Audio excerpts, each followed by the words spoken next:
Snoop Dogg survived the trenches, brushed up against a murder case, and lost close family along the way, but somehow still rose to become one of the most recognizable faces in hip-hop history. When I first got out of jail, like in 89, the end of 89, I didn't want to go back to jail. I wanted to do something with myself. The pressure would have crushed most people, yet he kept moving and never folded. Let's rewind it and break it down properly. Before the fame, before the Grammys, Calvin Broadus Jr. was just a kid from Long Beach staring straight at a future that didn't promise much. As a kid, it was cool because it wasn't too much violence. It was, all my homeboys, we played football, basketball, we were in sports or either going to school. But then as we got older, a lot of the homies started getting caught up and gangs started to form, and some of us started going to jail. Born October 20th, 1971 at Long Beach Community Hospital, his life started with instability early. His biological father, Vernell Vernado, a Vietnam War vet, was gone just 3 months after his birth, leaving his mom to hold it down alone. Snoop took the name of his stepfather, Calvin Broadus Sr., after his mother remarried, but that situation didn't last either. By the time Snoop was barely 4, that marriage collapsed, and his mom, Beverly Tate, became the backbone of the family.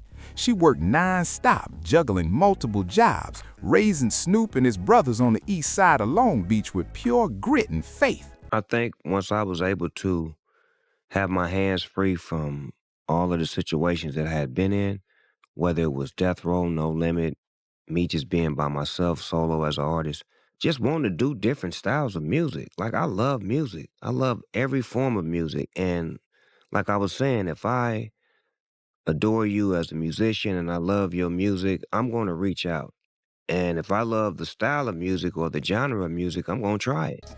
That side of Long Beach during the 70s and 80s was rough. Factories were closing, money was drying up, and the crack epidemic was creeping in fast. To help out, young Snoop started hustling the honest way, selling candy door to door, delivering newspapers, bagging groceries, whatever kept food on the table.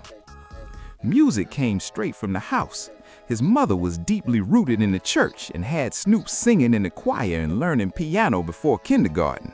She raised him on classic R&B and soul, sounds that would later drip all over his style. When I first got out of jail, like in 89, the end of 89, I didn't want to go back to jail. I wanted to do something with myself. And I just, started becoming dedicated to it, being a student to it, started making tapes and, leaving all the other madness alone on the streets and being more dedicated to rap. The name Snoopy came from his mom, too. She said he looked like the Peanuts cartoon dog and stayed glued to the TV. That innocent nickname didn't match the outside world, though. By middle school, Snoop was already known, freestyling in hallways, pulling crowds so big staff thought trouble was popping off. He was athletic, too. Football scouts were paying attention, and he stayed active in church, but the streets kept getting louder. By his mid-teens, surrounded by non-stop gang presence and heavy police pressure, Snoop became affiliated with the Rolling 20s neighborhood Crips. He's always said it wasn't some dramatic moment, it was the environment. When opportunity is scarce, the streets start looking like the only option. Like I said, when we was making tapes in the back, me and my homeboys, Dre's little brother was my DJ at the time being, and he was always telling me, man, you need to rap for Dre. And I was like, I know I ain't ready for them yet. They had put Straight Outta Compton out, and I was like, I ain't even on their level yet. So we just went ahead and kept making tapes. Looking back, Snoop has openly talked about how fast everything changed. One minute, he and his homeboys were just kids running around, playing sports and clowning. The next, they were young men getting pulled into the system from every direction. By his late teens and early 20s, Snoop was deep in the street life. He was moving weight, pushing cocaine, chasing fast money that came with even faster consequences. The cash was good, but the pressure was non-stop, with rivals watching closely and law enforcement always circling. From around 1989 through 1990, trouble kept stacking up. Snoop was getting picked up again and again on possession with intent charges. Yeah, and let me ask you a question. What was that feeling, man? Because there's a lot of young cats out here that think the street life is all that. I remember everybody seen it when you was walking the court when you was a young cat, You going in there, you and Suge and them. What was that feeling, man? Could you describe that feeling to these young cats? It wasn't. It wasn't nice. It wasn't. We talking about murder was the case. When you fighting for your life, when you fighting a murder case, and you in the judicial system, first of all, the system designed to beat you anyway. One case in 1990 landed him in Los Angeles County's Wayside Maximum Security Facility for roughly 6 months. That stretch behind bars hit different. Sitting in that cell forced him to really think. When he came home, he decided the street path was a dead end, and he was done gambling with his life. Music became the escape route. Back in high school, Snoop had already linked up with Warren G and his day one homie Nathaniel Nate Dogg, another church choir kid with a powerful voice. Together, they formed 213 and started recording anything they could, building that smooth G-funk sound inspired by Parliament, George Clinton, and early West Coast legends. The real turning point came in 1991. Warren G played one of their demo tapes at a spot where Dr. Dre happened to be hanging out. That single moment opened the door. By 1992, Snoop ended up on Dre's track Deep Cover, and suddenly his voice was everywhere. Still, before that moment, Snoop and his crew were recording in the back of a small record store, grinding quietly, while Dre's younger brother kept telling him to push his music forward. Even then, Snoop didn't rush it. He felt he wasn't fully ready yet. I didn't know how to carry myself. I didn't know how to act because I wasn't never in a position like that. Normally, when I went to court, I would just take the deal. Mm-hmm. You know what I'm saying? Because I didn't have money for a lawyer. I didn't have... Yeah, that was me. I was there. Right. So he didn't have none of that. So this is the first time I ever had a lawyer. He stayed sharpening his pen, perfecting his style, waiting for the right moment. By 1993, everything was lining up. Snoop was about to drop Doggy Style, a project that would become the fastest-selling rap debut ever. He was only 21, standing on the edge of superstardom. Then, on August 25, 1993, gunshots rang out near his Los Angeles apartment, and everything changed instantly. What followed put his freedom on the line. The case that came after nearly erased everything he had built. The tension behind that night had been brewing all summer. A young man named Philip Woldemariam, reportedly connected to a local crew, had ongoing issues with people in Snoop's circle. Even when it came to my murder case, if it wasn't for him, I don't know what I would have did, because he was professional enough to know that you need a lawyer.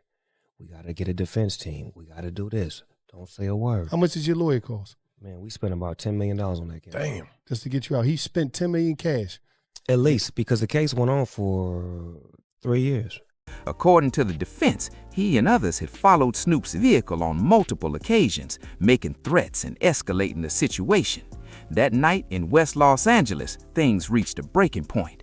Snoop was driving his black Cherokee with his bodyguard, McKinley Lee, in the passenger seat and another associate in the back. After a confrontation, shots were fired. The victim was struck while fleeing and later died at the scene. No weapon was found on him. Police moved quickly. Snoop turned himself in alongside his attorneys. Both he and Lee were charged with first-degree murder, facing life in prison or worse. Years later, Snoop would describe walking into that courtroom as a young man with his entire future hanging by a thread. The whole thing played out inside an LA Supreme Courtroom, right in front of Judge Paul Flynn, and the pressure was heavy from day one. It was the first time that video reenactments was introduced in court.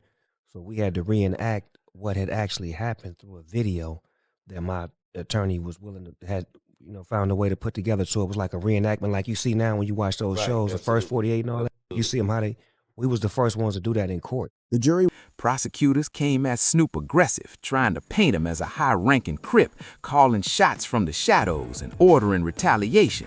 They even reached into his music, pulling lyrics from Murder Was the Case and presenting them like proof of his mindset.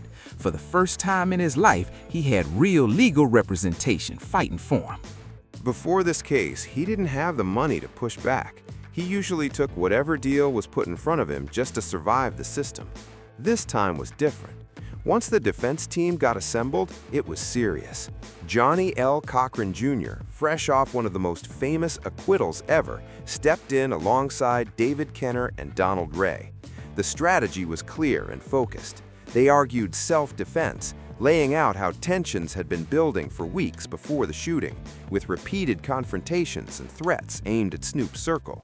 result? Is it possible for you to kind of map out a future for yourself, or are you taking it like as it comes at the moment?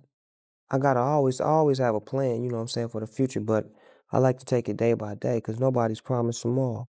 Say what you want about Suge Knight, but when it came time to protect his artist, he didn't hesitate. He bankrolled a top-tier legal squad that reportedly cost Death Row anywhere from $5 to $10 million. No shortcuts, no half measures. The trial stretched on for nearly 3 years and introduced courtroom tactics most jurors had never seen before. Snoop's lawyers used video reenactments to visually break down the incident, walking the jury step by step through what happened. At the time, that kind of presentation was rare and powerful. On February 20th, 1996, the jury went into deliberations. Days passed with no word, and people feared it might end in a deadlock. In my eyes, he was always big as me or bigger than me. He was out before me. You get what I'm saying? So he was my peer, but at the same time, it was a level of respect. So it was never about him being bigger than me being bigger than me. I mean, him being bigger than me or me being bigger than him. I actually got him to Death Row Records. Suge, go get Cuz. He need to be with us. Then, on February 21st, the verdict came down. Both Snoop and McKinley Lee were acquitted of all murder charges. The jury couldn't reach a decision on voluntary manslaughter, and the district attorney later dropped it completely. Jurors later said the self-defense argument made sense and that they didn't trust how law enforcement and prosecutors handled key parts of the case. Still, the damage was done. The stress was unreal. Snoop endured house arrest, non-stop threats, and constant fear. He later admitted he leaned heavily on smoking just to cope and prayed every night, worried the system might end his life. When did it go sideways?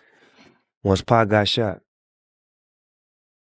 When he got shot, he felt like they did it, but... And this was when he got shot in New York? Yeah. Before he got shot in Vegas? There you go right there. Yeah.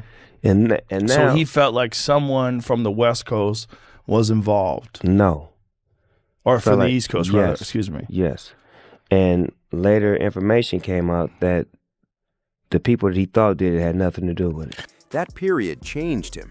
He went through a deep spiritual shift and learned to take life one day at a time, knowing tomorrow was never guaranteed. After beating the case, Snoop made a deliberate move to switch his energy. On The Dogfather, he dialed back the aggressive gang image and leaned more into reflection and growth. He had survived something many around him never did. But survival came with a cost. He watched friends fall one by one as the mid-90s hip-hop world spiraled into chaos. The East Coast versus West Coast rivalry had the culture on edge, and the media kept pouring gas on the situation. Bad Boy and Death Row were locked in, and artists were firing shots through songs and interviews like it was normal. Snoop's bond with Tupac grew stronger after Pac came home in late 1995 and signed to Death Row. In the studio, their chemistry was undeniable. Pac pushed Snoop harder than anyone during sessions for All Eyes on Me and label compilations. Together, they created classics like Two of America's Most Wanted and Got My Mind Made Up. So by him accusing people of it, it kind of set things off. And then by him being bailed out by Death Row Records, and Death Row Records adding more gasoline to the fire, and him being a part of the most gangsterous label in the world that his opposition didn't want no issues with. Right. It only egged it on as opposed to, let's find a resolution. No, let's keep making it more of a problem.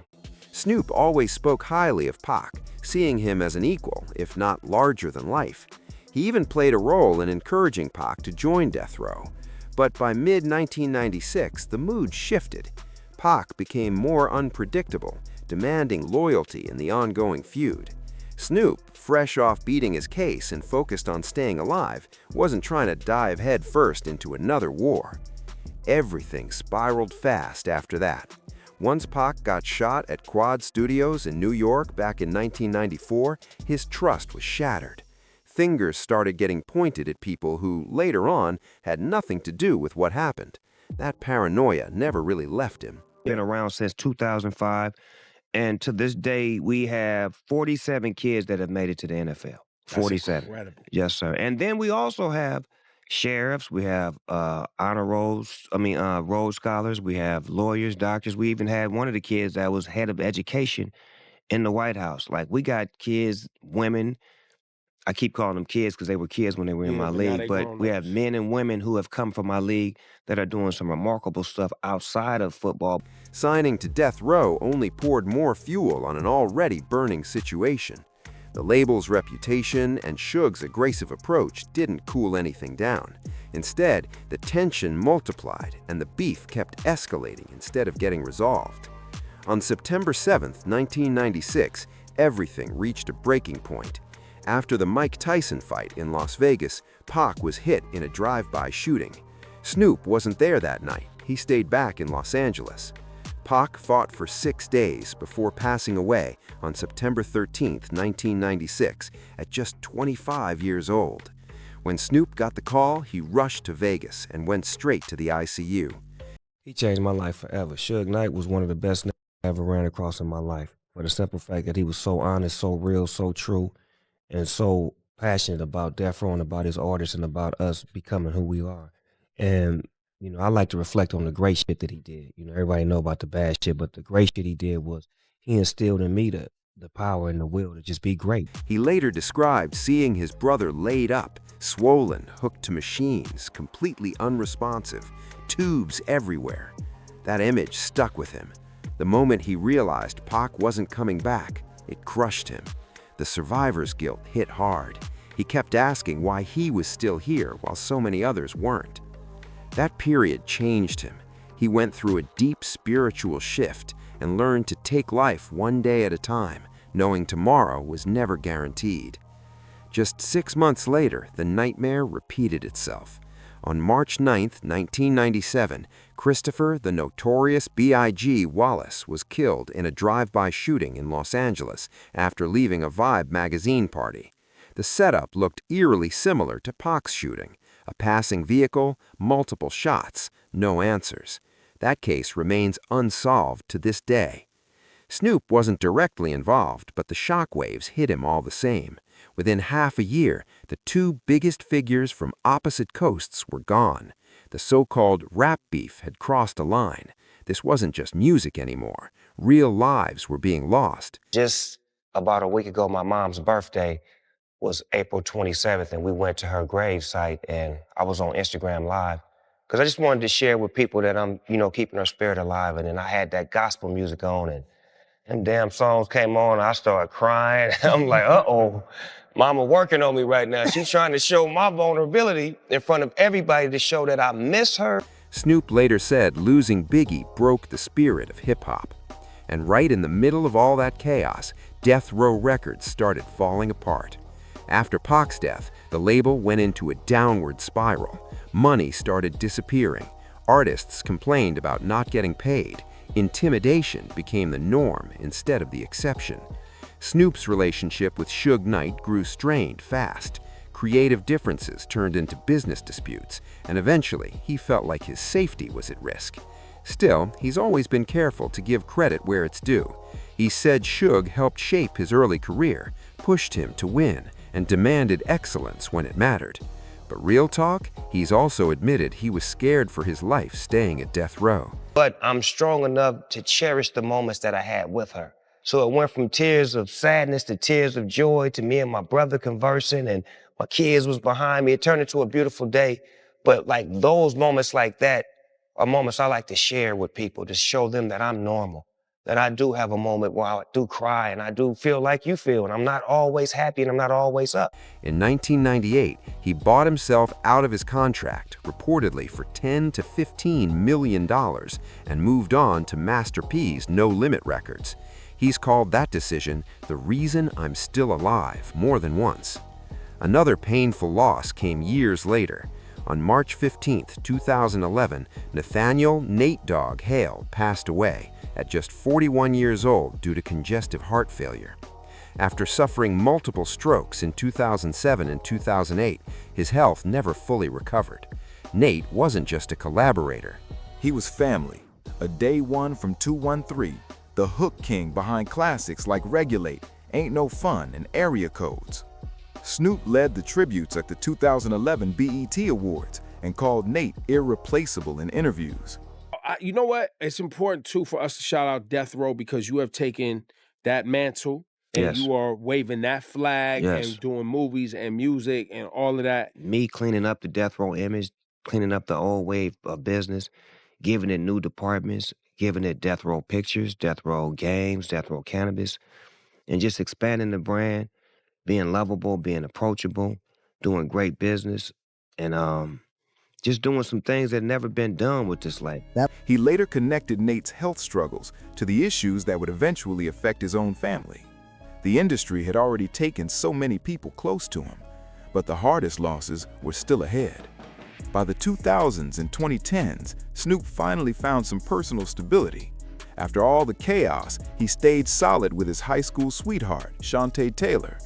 They married in June 1997, had a brief separation in 2004, then reunited stronger than before. Together, they raised 4 children and built a tight-knit family. The 2010s brought grandchildren and joy, but also deep pain. In 2011, Snoop lost his uncle, Jerry Wesley Carter, to heart failure. It didn't make major headlines, but it added to a growing pattern of health issues in the family. Never the work. The work was always what I loved doing because as a kid, I sold candy, I sold newspapers, played football, played basketball, and there's always a work ethic that comes when you're on a team.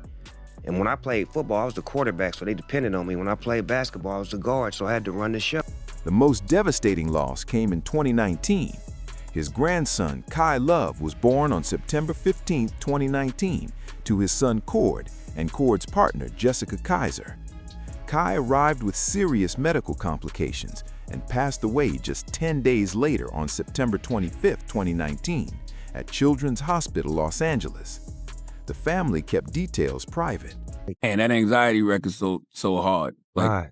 Because we go through that, right? Yeah. It feels like we all go through that, but it's starting to become cool to talk about. Mhm. You know, if you said it maybe 5 years ago, people look at you like you're crazy. Mhm. And nobody wants the stigma of, I'm crazy. No, I just want some help. Cord shared an emotional hospital video holding his son, and Snoop posted a tribute honoring Kai Love and his short life. Beverly meant everything to Snoop. She raised him for straight poverty, put him on music and faith, and stood solid through the arrests, the trial, and the fame. He's called losing her the toughest thing he's ever been through. He didn't hide the pain either. He visited her grave, broke down publicly, and showed the world that even Snoop Dogg has moments where he's not okay. Those raw moments became part of how he heals. Instead of hiding the grief, he shared it, turning pain into something real that other people could connect with. I hated Charlie because Charlie was a professional. Yeah. And the Lollapalooza tour, I had to have a band. So that got me right by having a band, having him in the as the MD, and we had songs together from the Dogfather, and he showed me how to perform, how to take advantage of the crowd, how to look them in the eye, how to stay engaging with them, how to put my set list together where you don't play your biggest records first. No fronting, no tough guy act, just honesty. Then 2024 came in swinging. On January 18, 2024, Snoop's youngest daughter, Corey Brodius, just 24 years old, suffered a severe stroke while preparing for her wedding. From a hospital bed, she posted online saying, "I'm only 24. What did I do in my past to deserve this?"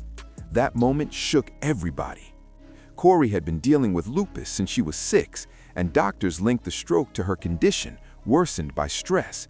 Snoop rushed to her side immediately, posting prayers and standing with her daughter every step of the way. What I love about her is that she got the same spirit that I have as far as like, she's a hustler. And she ain't snitch neither. Nah, she a rider. You know what I'm saying? So Throwed out. it's crazy how people are so for each other and so belonging and deserving of each other. And we don't know it because we always put a wall up thinking that we can't. Yeah. Like, I can't hang out with that person. They ain't the same color as me. By mid-2024, she recovered enough to walk down the aisle and called the stroke a wake-up call that changed her whole outlook. Just weeks later, another blow landed. In February 2024, Snoop's half-brother, Thomas Bing Worthington Jr., passed away suddenly at just 44 years old. Bing shared the same mother as Snoop and wasn't just family, he was part of the business, tour manager, partner, confidant. The cause of death was never made public, and the timing was brutal. And then when you start having babies, like if you got a real good heart and you realize you brought something in this world, it's your responsibility to be better for your baby, and not just your baby, but the babies in the world. Because when you bless with a baby, you see what the world is dealing with when they have a baby. Snoop was still grieving his mother while processing his daughter's health scare, and now he was burying his brother. He later called 2024 one of the hardest years of his life and leaned heavy on therapy, faith, and family just to stay standing. Through all the heartbreak, Snoop kept pushing forward. Poverty, gang life, a murder case, lost friends, family tragedy, he didn't let it break him. He kept reinventing himself, turning trauma into purpose and pain into progress. The gangster rapper evolved into a full-blown boss. Cannabis brands, television shows, Olympic commentary, owning Death Row Records since 2022 and reshaping the label that once nearly destroyed him. That comeback wasn't luck, it was earned. That work ethic started early, selling candy, delivering newspapers, running offenses in sports, directing plays. The grind was never new to him. In 2005, he launched the Snoop Youth Football League, and the impact went way beyond sports. Not just athletes, but leaders in all walks of life came out of that program. Say, with my grandkids, I do a lot of things that I didn't do for my kids, and I'm more like softer on them because I feel like they're precious. But my kids, I was hard on them. And I'm like, man, was I wrong or right for that? Because the way I was raised, you know, you're supposed to put your kids in positions to understand that life is real. Right. You don't want to set them up for nothing that's fake. He also started Snoop Youth Special Stars for kids with special needs, a project he said means more to him than seeing players make the pros. As a performer, his growth came from being coached by Charlie Wilson, who taught him how to command a stage, read a crowd, and move like a professional. His unexpected bond with Martha Stewart proved he could connect across worlds nobody thought would ever mix. Family changed everything. Having kids made him want to survive.